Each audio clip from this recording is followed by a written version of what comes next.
Hey there, this is Dr. Evan Osar, developer of the Integrative Movement System. Welcome to session 4 of this week of Integrative Movement Insider Live. So we've been discussing this week working with older clients that have knee osteoarthritis. Many of our clients have these issues with their knees that often inhibit them from doing the things they need to, want to, and or love to do. So we're sharing the strategies that we use with our own older clients here in our clinic in Chicago, Illinois. So yesterday we looked at a very simple corrective exercise pattern to help realign or help better align the femur and the tibia over top the foot, because that's an important component to the next series of patterns we're going to do with our clients. So any squatting, lunging, bending, stepping type patterns, we need to create optimal alignment of the femur, tibia over top the foot tripod. Now, another important component to work with clients that have knee problems is creating proper motion of the pelvis over top the hip joint or the femoral head. Because many of our patterns, we use patterns like, in our industry I should say, we use patterns like the clamshell pattern.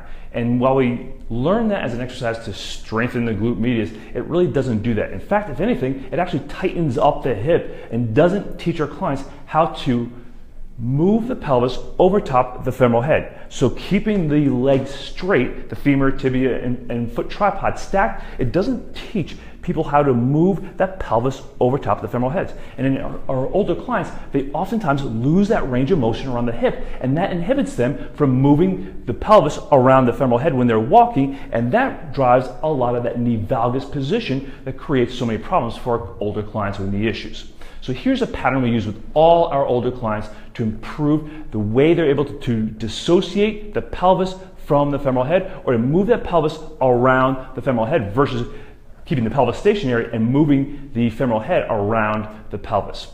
And this is also a great pattern that we use with our runners as well, because they often have tightness around their hip that often restricts their ability to move the pelvis independent of the hip as well. So we have the client stand, long spine, stack that rib cage over top of the pelvis to the best of their ability. From here, they bring one leg back, put most of their weight on that forward leg.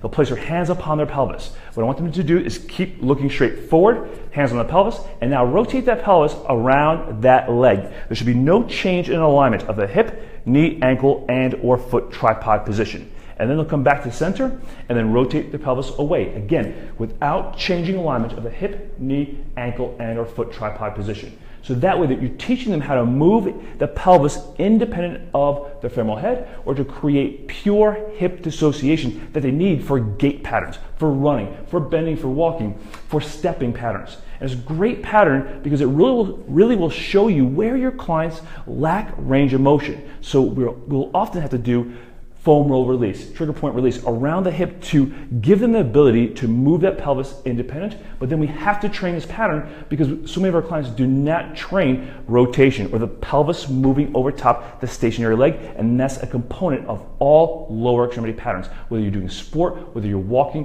whether you're bending. So one more time, long spine, pelvis stacked underneath the rib cage. Slide one leg back, keep most of the weight on the forward leg, hands on the pelvis, rotate the pelvis towards the forward leg without changing the lower extremity, rotate the pelvis away from the forward leg, again, without changing the lower extremity.